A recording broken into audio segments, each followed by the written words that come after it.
सत्पुरुष के हाथ, सत्संग, मंदिर, आश्रम, गुरु जी का दरबार एक प्रकार का भी बाजार है। ये हाट है। पहले जमाने में हाट लगता था, आज वो बाजार का रूप ले लिया। बड़े बड़े शहरों में बाजार होता है, लेकिन छोटे छोटे गांवों में हाट लगती है। साथ कहते हैं कि चल सदगुरु के हाट, कहा किस लिए? तो ज्ञान बुद्धि का सौदा लाने के लिए। ज्ञान और विवेक का सौदा भक्ति, विवेक, वैराग्य, त्याग आदि आदि सद्गुण है। भक्ति का सौदा कहाँ मिलेगा? जहाँ भक्ति का बाजार है वहीं पर भक्ति का वस्तु मिलती है। कपड़े के बाजार में कपड़ा मिलेगा, सोने के बाजार में सोना मिलेगा, लोहे के बाजार में लोहा मिलेगा, और कुंजरे के बाजार में सब्जी मिलेगी। लेकिन जहाँ पर ज्ञान बुद्धि विवेक विचार का बाजार है, वहाँ आदमी अगर जैसे कागला सरोवर में जाकर के अगर वो मछली खोजेगा तो वहाँ नहीं मिलेगा। कागले को मछली कहाँ मिलेगी? डाबर में, गड्ढे में, तो छोटे मोटे तालाब में मिलेगा। बड़े शहर या बड़े मान सरोवर में जाने के बाद कागला को वहाँ भोजन नहीं मिलता है, क्योंकि वहाँ भोजन केवल हंस का है। तो साहब ने कहा, हरिजन हंस मिले सुख होई रे हंसा, हंस मिले सुख होई। हरिजन से हरिजन मिले तो सुख मिलता है, और दुर्जन से दुर्जन मिलते तो दुख मिलता है। जाको जैसी रही संगति, वाको वैसी उपजे बुद्धि। जिस प्रकार की हम संगति करते हैं उसी प्रकार का हमें हमारे अंदर में वो भाव पैदा होता है, विचार पैदा होता है। इसलिए साहब ने कहा, करिए संगत कीजिए बड़ों की। किसकी संगत कीजिए? बड़ों की। बनत बनत बन जाए। संगत कीजिए बड़ों की, बनत बनत बन जाए। ओछी संगत दुष्ट की तो घटत घटत घट जाए। तो जाको जैसी रही संगति वैसे उपजे बुद्धिमती। तो साहब कहते हैं कि संगति का असर बहुत ज्यादा पड़ता है। इसमें थोड़ा सा कटाक्ष है कि चंदन विष व्यापक नहीं लिपटे रात भुजंग। चंदन शीतलता का प्रतीक है। चंदन का वृक्ष होता है, वो शीतलता का प्रतीक होता है। लेकिन जब सर्प के अंदर में विष व्यापता है तो चंदन में जाकर को लिपटता है। चंदन वृक्ष में लिपटने के बाद वो अपने को शीतलता प्राप्त करता है। लेकिन चंदन ऐसा सज्जन है, चंदन ऐसा सज्जन है जो सर्प के विष को नहीं लेता है। सर्प में केवल रोम साधने का रोम रोम विष भेदिया, अमृत कहाँ समाये। जिसके अंदर में रोम रोम में क्रोध मोह लोभ अनंत प्रकार की सद्विकार की वासनाएं भरी हैं, उसके अंदर में संतों का ज्ञान कहाँ से समा सकता है। इसलिए कहा, नीमन मीठा होए सिजो गुर घीव सो। नीमन मीठा होए सिजो गुर घीव सो। अरे जाकर जौन स्वभाव छुटे नहीं जीव को। जिसका जैसा स्वभाव होता है उस स्वभाव को बदलना बड़ा मुश्किल होता है। सर्प में विष है, नस नस में विष भरा है, लेकिन चंदन में शीतलता है। लेकिन शीतलता को लेता है, लेकिन चंदन उसके विष को नहीं लेता है। और विष जो है चंदन उसको अग्राह्य कर देता है। तो कहने का तात्पर्य है कि जाको संगत से सुख उपजे, कुसंगत से दुख होए। कहें कबीर वहाँ जाइए जहाँ अपनी संगति होए। जिस अपनी संगति जन अपने विचारधारा के मिलते लोग हैं वहाँ जाने में सुख मिलता है। लेकिन जहाँ हमारी विचारधारा नहीं मिलती है वहाँ जाने में दुख ही ही दुख होता है। इसलिए कबहुन कियो संग और साथा, ऐसे जन्म कमायो आशा। शायद कहते कबहुन तुमने अच्छे महापुरुषों की संगति नहीं की, जिसके कारण तुम्हारा ये जीवन न रहा, जीवन तुम्हारा पशुवत हो गया। क्योंकि पशु और मानव में अंतर कितना है, अंतर कितना है मानव और जानवर में? कहा 4 वस्तु की समानता है। पशु और मनुष्य में 4 वस्तु की समानता है। किसका? आहार निद्रा भय में सुनंत सामान्य में तत्पशुभिर्नराणाम् ज्ञानो हि तेषां मदिको विशेषो ज्ञानेन हीना पशुभिः समानम्। साहब ने कहा, संतों ने कहा, उपनिषदों ने कहा, आहार, निद्रा, भय और मैथुन। हम भी भोजन करते हैं, एक पशु भी भोजन करता है। हम भी सोते हैं, पशु भी सोता है। इंसान भी बाल बच्चा पैदा करता है, एक जानवर भी बच्चा पैदा करता है। भयभीत इंसान भी होता है, दुर्जनों के भय से भयभीत होता है। और जानवर भी एक दूसरे बलवान जानवर से दुखी होता है। तो मानव और पशु में क्या फर्क है? इंसान और पशु में क्या फर्क हुआ? तो साहब कहते हैं, संत कहते हैं कि ज्ञानो ही तेषां मदिको विशेषो। एक ज्ञान की विशेषता है जो मनुष्य तन पा करके ही पाया जा सकता है। विवेक विचार केवल मनुष्य में ही होता है, वो पशु में नहीं होता है। पशु में केवल ये 4 वस्तुएं होती हैं, इसके बाद 5वां कोई वस्तु उसके अंदर में नहीं होता है। इसलिए साहब ने कहा, कबहुन कियो तूने संग और साथा, तुमने कभी ऐसे सज्जनों की संगति ना की। गायन माही बसो नहीं कबहू, कैसे तो पद पहचानवे हो। तुमने गायों के बीच में नहीं बैठा, तो कहाँ बैठा? तुमने भैंस के बीच में बैठा।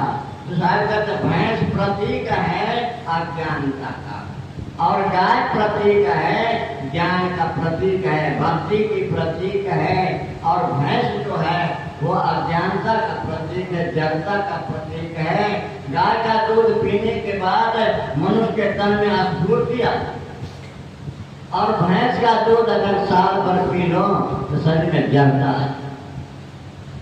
जो स्फूर्ति है उसका भी नाश हो जाता है, क्योंकि जिसमें जो गुण है उस गुण के बाद, उस वस्तु को ग्रहण करने के बाद हमारे अंदर में वैसा ही वो गुण पैदा होता है।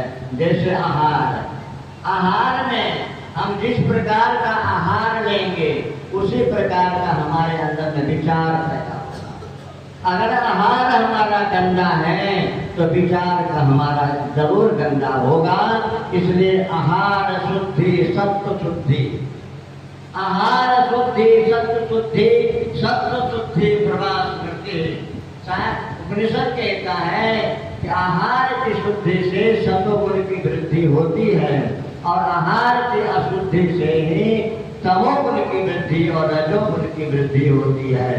ये निश्चित है कि आप सभी जानते हैं कि जैसा खाए अन्न वैसा होवे क्या? जैसा खाए अन्न वैसा होवे मन, जैसा खावे पानी और वैसा होवे पानी।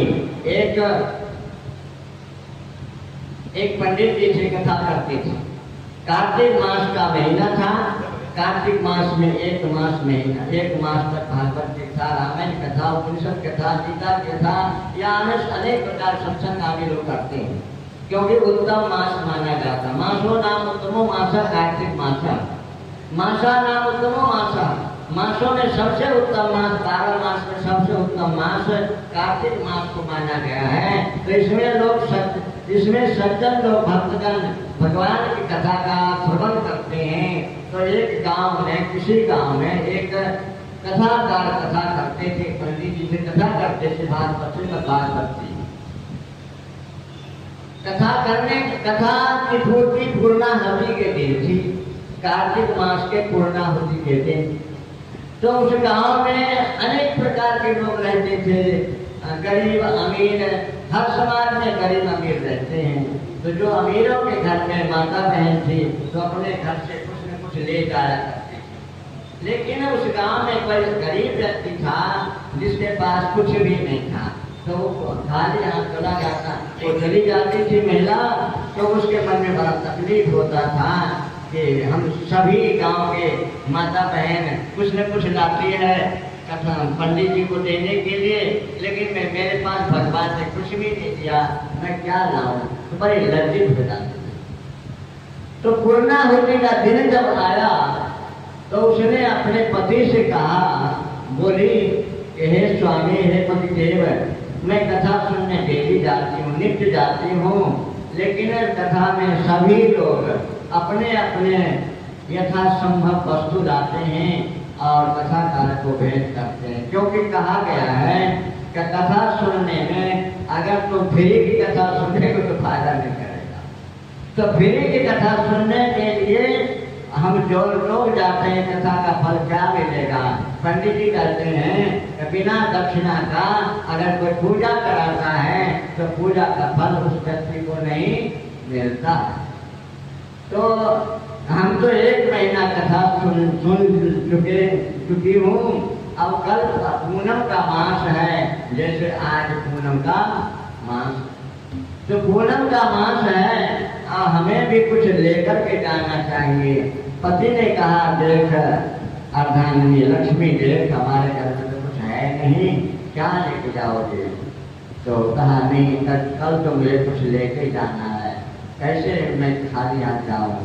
तो उसका पति ने विचार किया, कुछ चोर प्रवृत्ति का आदमी था वो, उसका पति को चोर प्रवृत्ति का आदमी था।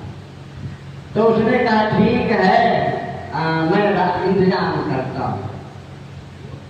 उसने वो रात्रि हुई तो किसी के खेत में जा करके उसने क्या किया, चावल, आप लोग जानते हैं धान होता है, चावल होता है, तो किसी खेत से थोड़ा सा धान काट करके ले आया और उसे रात में ही उबाल करके किसी से उठा करके, और दूसरे दिन पंडित जजमानी थी, उसने चावल बनाई और चावल बना करके अब गई कहाँ? कथाकार को दक्षिणा देने के लिए। आज पूनम का मास था तो देने के लिए गई, तो नया चावल था, देखने में स्वाद में थोड़ा अच्छा लगता था। तो पंडित जी को कही उसने कि हे पंडित जी महाराज, मेरे पास तो कुछ नहीं है, लेकिन मैं ये 2 किलो चावल लाई हूँ जो बिल्कुल ताजा है, बिल्कुल ताजा है, ये पुराना नहीं है, बरसों का नहीं है, ताजा चावल है। तो कहा बहुत अच्छी बात है, हमारी पंडितानी इसको कल खीर बनाएगी। तो पंडित जी ले गए अपने घर और पंडितानी को कहा कि पंडितानी तुम इस चावल को खीर बनाओ या चावल बनाओ। तो कहीं ठीक है, कहते वो नई चावल आई है और एक जजमान किसी ने दिया है, तो इसको तुम चावल प्रसाद बनाओ, खीर बनाओ। तो पंडितानी ने उसको खीर बनाई, अब चावल बनाने के बाद पंडित जी और पंडितानी उस चावल को खाए। तो खाने के बाद वो पंडित जी का बड़े विद्वान संत थे, अच्छे पंडित थे, जिसको दरबार में भी आने जाने के लिए कोई रोक नहीं था। तो राज दरबार में आने, बड़े सेठों के दरबार में, राज दरबार में जाते थे, जहाँ अंदर तक जाने के लिए उनके लिए कोई प्रतिबंध नहीं था, कोई निषेध नहीं था। तो बराबर जाया करते थे, हवेली में जाकर के भी कथा सुनाया करते थे, जिससे घर की रानियां, जो घर के परिवार के लोग थे, वो भी सुना करते थे वो। तो इस तरह नित्य कथा सुनाते थे। अब पंडित जी के मन में चावल खाने से कुबुद्धि पैदा हुई, क्योंकि चोर का अन्न खाए हैं, तो उनके मन में चोरी की भावना पैदा हुई। तो पंडित जी ने सोचा कि मैं कथा करते करते जिंदगी बिता दिया, लेकिन आज तक मेरा आजीविका की पूर्ति ना हुई, घर में कोई धन दौलत नहीं हुआ, और इस राज परिवार में आता हूँ और राज परिवार में लाखों की दौलत रानी की पड़ी रहती, गहना जेवर सोने चांदी पड़े रहते हैं, हमसे तो कोई छुटता है नहीं, क्यों ना इस रानी का कहने लाखों करोड़ों का उठा कर ले जाऊं और ले जा करके मैं अपने काम में लूँ, अमीर हो जाऊंगा। तो बुद्धि पैदा हुई, बुद्धि पैदा हुई, और उसने ले जाकर पंडित जी ने क्या किया, कथा सुनाने के बाद लोग इधर उधर चले गए, रानी भी अपने आवास में चली गई, लेकिन उसका जो गहना जेवर था वह वहीं पर पड़ा रहा। तो वो पंडित जी ने क्या किया, अपने थैले में उसको उठा करके डाल दिया। जब डाल दिया, बोलो सदगुरु कबीर साहेब की, अपने थैले में उन्होंने डाल दिया और डाल करके धीरे से घर चले आए। धीरे से चले आए, तब दूसरा दिन हुआ, रानी ने तलाश की, उसने कहा हमारा गहना था, यहाँ कौन ले गया? तो दासियां थी, दासियों को कहा दासी तुमने दी है? सभी दासियों ने कहा नहीं महारानी, मैं तो नहीं लिए, मैं तो नहीं लिए। दासियों को थोड़ी बहुत पिटाई हुई, अनेक प्रकार सजाएं दी गई, लेकिन दासी तो ली नहीं थी, तो उसने कभी स्वीकार नहीं की।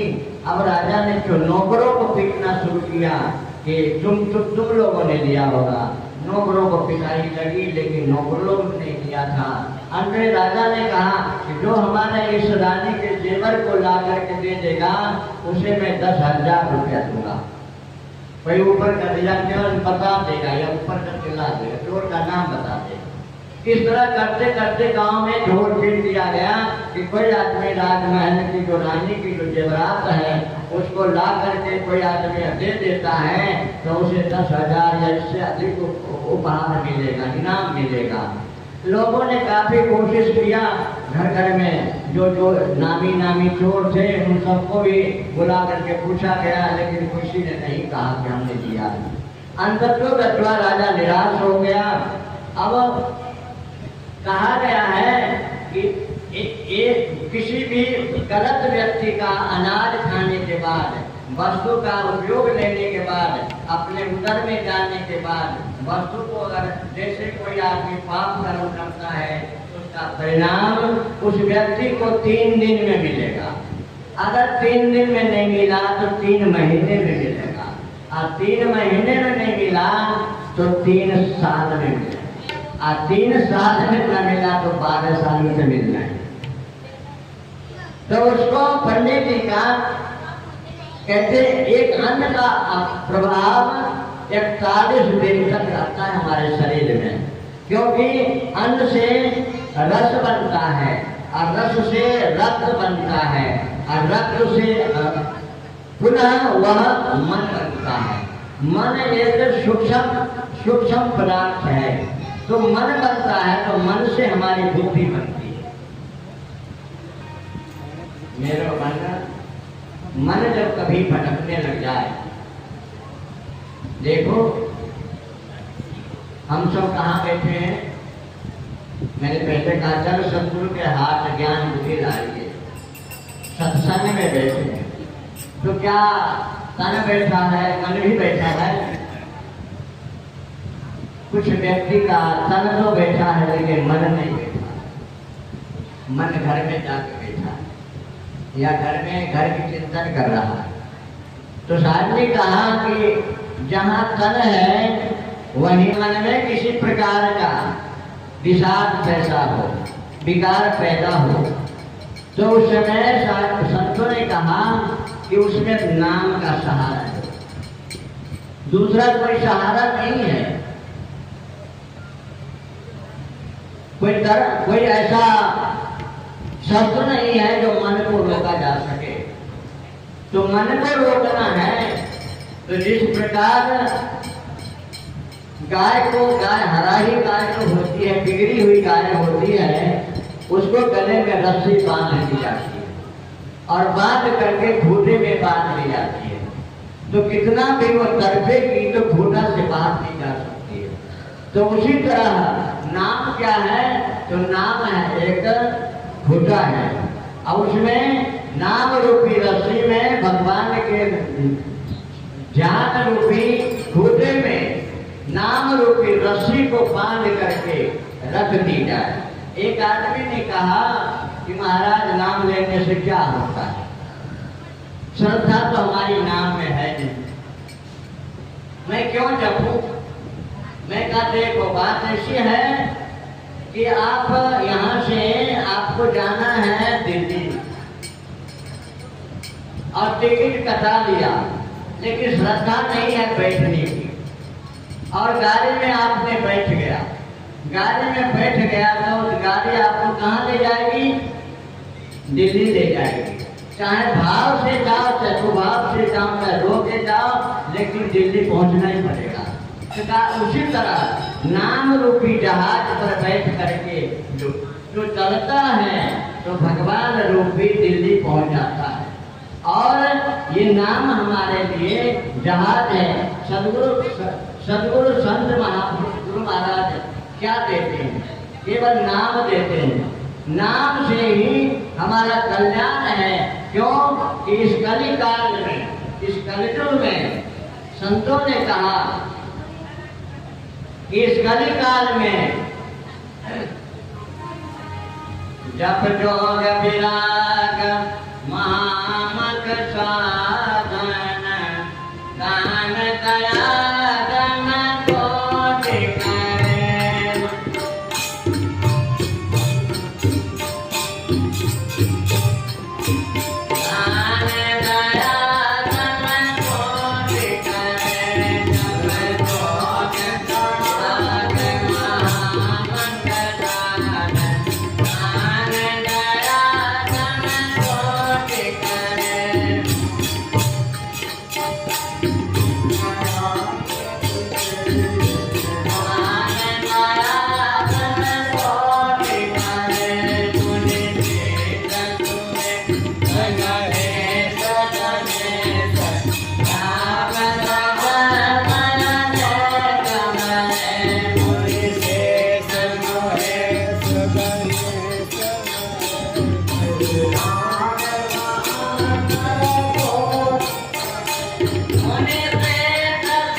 मुनि सिद्ध सुरेश गणेश गणेश को ध्यावत जन्म अनेक मरे।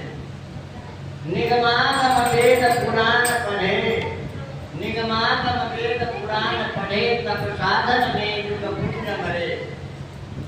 लेकिन मन से प्रण रूप कहे तुलसी, हरि नाम बिना दुख और जिसे छोड़ना था उसे तो छोड़ा नहीं, आज जिसको छोड़ना था उसको नहीं छोड़ा, आज जिसको नहीं छोड़ना था उसी को हमने पकड़ लिया।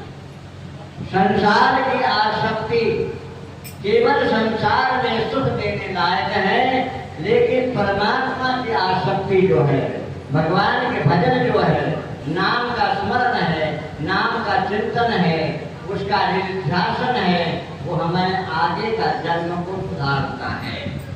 कुछ इंसान ऐसे होते हैं जो केवल इस मानव इस शरीर के लिए कमाते हैं, आगे के लिए कुछ भी नहीं कमाता है, तो उस जन्म आगे के लिए वो भिखारी जन्म का दरिद्र होता है। हमारे घर में एक भिखारी आता है तो कहता है दे दे राम, देने वाला सीताराम, तो देने वाला सीताराम दे दे राम। तो क्या करता है, झोली फैलाता है। भागवत श्रीमद् भागवत में आया है, सुदेव जी कहते हैं परीक्षित भिखारी भी हमारा एक गुरु। तो परीक्षित को बड़ा आश्चर्य लगा कि गुरुदेव भिखारी कैसे गुरु हो सकता है। तो कहा देखो भिखारी एक गुरु है हमारा। कैसे? का देखो भिखारी कहता है कि देखो हमने किसी जन्म में किसी को कुछ भी नहीं किया, पिछले जन्म में हमने किसी को कुछ भी नहीं किया, तो मेरा हाथ खाली है। अगर तुमने भी इस जन्म में कुछ किसी को नहीं देगा तो मेरे तरफ तुम्हें भी दे दे राम, दिला दे राम बनना पड़ेगा। इसलिए तू कुछ भी दे दे, कुछ दे दे।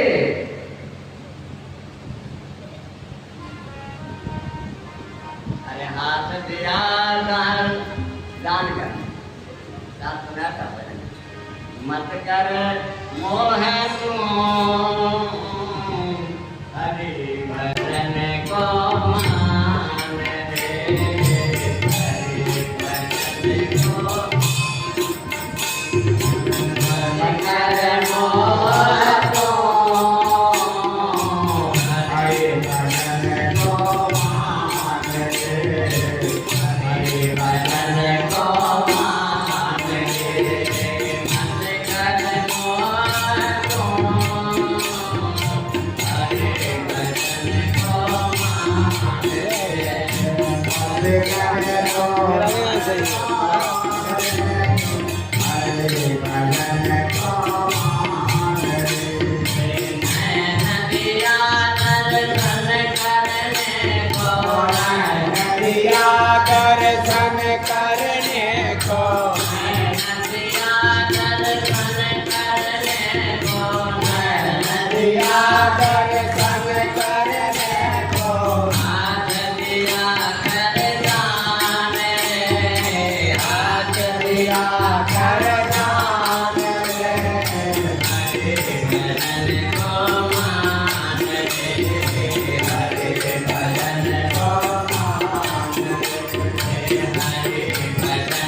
क्या मेरे साथ आप गा रहे हैं?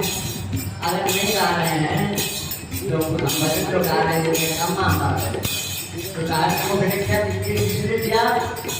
मुझे दिया हरे गुण गाने को, मुझे दिया हरे गुण गाने को, मुझे दिया हरे गुण गाने को, मुझे दिया हरे गुण गाने को, मुझे दिया हरे गुण गाने को, मुझे दिया हरे गुण गाने को, मुझे दिया हरे गुण गाने को, मुझे दिया हरे गुण गाने, हरे प्रभु दिया गुण गाने,